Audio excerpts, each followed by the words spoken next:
ඔන්න අද මම ඔයාලට අරගෙන ආවේ කොකිස් ක්‍රිස්පි විදියට රසට හදාගන්න විදිය. ළඟ ළඟ වෙන උත්සව කාලෙට නැතුවම බැරි කෑමක්නේ කොකිස් කියන්නේ. අපි බලමු කොකිස් ටිකක් රසට හදාගන්න මොනවද අපිට ඕන වෙන්නේ කියලා. ඔන්න අපි දැන් යන්නේ අපේ කොකිස් සච්චුව ලෑස්ති කරගන්න. මෙතනදී හොඳට මතක තියාගන්න කොකිස් හදලා ඉවර වුණාම මොනම වෙලාවකවත් මේ කොකිස් සච්චුව සබන් දාලා හොදන්නේ නැහැ. කොකිස් හදලා ඉවර වුණාම තෙල් ටික පොඩ්ඩක් අයින් කරලා අපිට පුළුවන් පත්තර කොලයක ඔතලා තියන්න. එතකොට ආයේ කොකිස් හදන වෙලාවට අපිට කොකිස් සච්චුව විනාඩි 15ක් විතර රත් වෙන තෙලේ බස්සලා තියලා ඊට පහුවෙනිදට අපිට පාවිච්චියට ගන්න පුළුවන්. එතකොට අපිට අපේ කොකිස් ටික හොඳින් ගලව ගන්න පුළුවන්. කොකිස් ටික ගලව ගන්න ඔයාලට අමාරු නම් ඔයාලට පුංචි ලී පතුරක් සුද්ධ කරලා හීනියට තුඩ තියෙන විදිහට හදාගෙන කොකිස් පහසුවෙන් ගලව ගන්න පාවිච්චි කරන්නත් පුළුවන්. මම අපේ කොකිස් එක හදන්න හාල් පිටි කොප්ප 3ක් අරගත්තා. මම මෙතනදී හාල් හොඬ 3ක් පැයක් විතර වතුර පෙඟෙන්න තියලා පැයක් විතර පෙඟුනට පස්සේ කොටගෙන තවත් පැයක් විතර මේ හාල් පිටි ටික තියෙන්න තියලා දෙතුන් පාරක් හලාගෙන තමයි මේ හාල් පිටි කෝප්ප 3 ලෑස්ති කරගත්තේ. ඊට පස්සේ මම උකු පොල් කිරි කෝප්ප 1ක් අරගත්තා. පොල් තෙල් භාගයක් විතර මම ලෑස්ති කරගත්තා.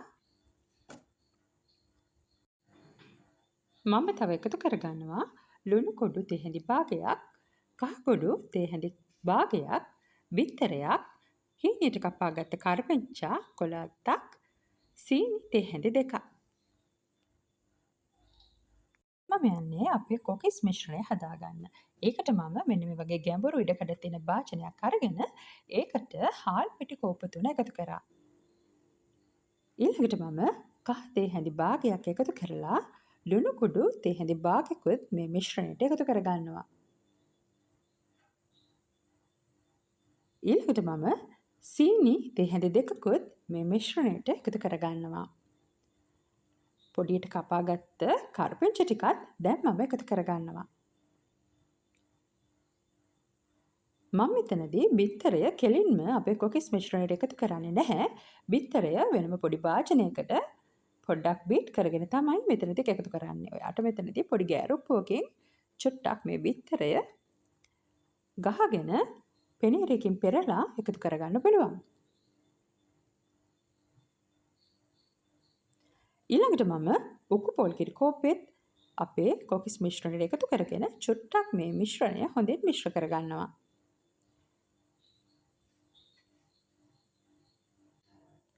මේ විදිහට අපේ කොකිස් මිශ්‍රණය පොඩ්ඩක්වත් කැට නැති වෙන විදිහට මෙන්න මේ වගේ අපි හොඳින් මිශ්‍ර කරගන්නවා. විනාඩි 5ක් විතර මිශ්‍ර කරාම මේක කැට ගතිය නැති වෙලා ගිහලා මෙන්න මේ වගේ වැක්කිරෙන මිශ්‍රණයක් අපිට ලැබෙනවා. මෙන්න මේ වගේ හැන්දෙන් උඩට කරලා බැලුවහම ඔයාලට තේරෙනවා කොකිස් මිශ්‍රණය අවශ්‍ය වෙන ප්‍රමාණය. ඊළඟට මම භාජනයක් ලිපේ තියලා ඒකට පොල් තෙල් එකතු කරා. දැන් මම පොල් තෙල් ටික රත් වෙනකන් අපේ කොකිස් මිශ්‍රණයෙන් තව කුඩා භාජනයකට මෙන්න මේ වගේ අපි හදාගත්ත මිශ්‍රණය එකතු කරගන්නවා.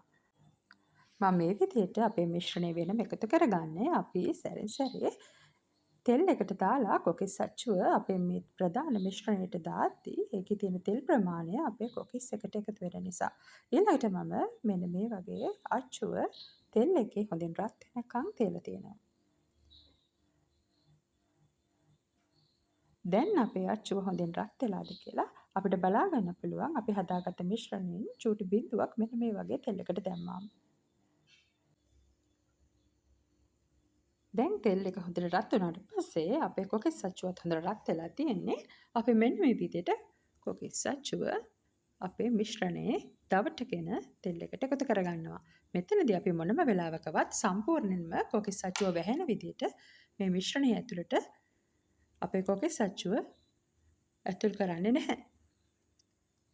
ඊට පස්සේ මෙන්න මේ වගේ රත් වෙනකොට හොඳින් අපිට අපේ කොකිස් එක ගලව ගන්න පුළුවන්. ඔයාලට පුළුවන් මෙතනදී ඔයාලගේ කොකිස් එක මේ අච්චුවෙන් ගලව ගන්න අමාරු වුණොත් අර අපි කලින් සඳහන් කරපු පොඩි ලී පතුර ආධාර කරගෙන මෙන්න මේ වගේ කොකිස් එක ගලව ගන්න. ඊළඟට ඔයාලට කැමති ලස්සන පාටකට ආවට පස්සේ ඔයාලට පුළුවන් මේ කොකිස් එක දෙපැත්තම බැදගෙන තෙල් එකෙන් අයින් කරගන්න. සැරෙන් සැරේ මෙන්න මේ වගේ හැන්දෙන් කොකිස් මිශ්‍රණය කවලම් කරන්න අමතක කරන්න එපා.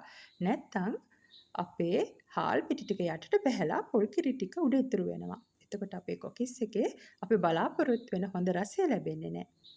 මෙන්න මේ වගේ සැරෙන් සැරේ කොකිස් දාලා ඔයාලට බෙද ගන්න පුළුවන්. මෙතනදී ඔයාලට එක කොකිස් එකක් වෙනුවට කොකිස් දෙකක් තුනක් උනත් එකතු කරලා ඉක්මනින් ඔයාලගේ කොකිස් ටික බෙද ගන්න පුළුවන්. ඔන්න දැන් මම කොකිස් හදලා ඉවරයි. මේ තියෙන්නේ මම හදපු රසම රස කොකිස්. ඔයාලට පුළුවන් ළඟම එන උත්සව කාලෙට මෙන්න මේ වගේ රසට කොකිස් හදලා ඔයාලගේ කොකිස් රසට ආවද කියලා මට කමෙන්ට් එකක් දාන්න. ඉතින් ආයෙත් වීඩියෝ එකකින් හම්බෙමු. ඔයාලට සුබ දවසක්. ගිහින් එන්නම්.